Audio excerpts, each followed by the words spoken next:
100% అవుతుంది. చర్చలు నడుస్తున్నాయి. మా క్లియర్ కట్ సోర్స్ లేదే నేను కానీ ముఖ్యమంత్రి గారు ఏది పడితే మాట్లాడాం కదా. మా చర్చలు తెలుసు కదా. అంత ఘోరంగా బడ్జెట్ పెడితే ముఖ్యమంత్రి గారు వెంటనే బడ్జెట్ అయిపోమని 5 గంటలు ప్రెస్ మీట్ పెట్టిను. నేను ఢిల్లీలోనే ఉన్నా.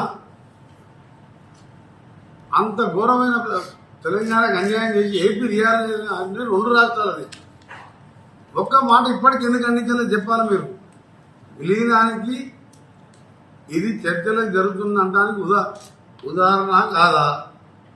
అటువైపు అడుగులు పడుతున్నాయి కాబట్టి కేంద్ర ప్రభుత్వం తెలంగాణ వ్యతిరేక బడ్జెట్ పెడితే తెలంగాణ నిట్ట ముంచితే కనీసం తెలంగాణ పేరు తీసుకోకుంటే ఎందుకు మాట్లాడతలేడు? అలాంటి ప్రభుత్వాన్ని ఒక మాట ఎందుకు అనలే? విలీనం అవుతుందా కాదా? టీవీ9 వాళ్ళు మిగిలిన టీవీ వాళ్ళు ఆలోచించుకోవాలి. మీరు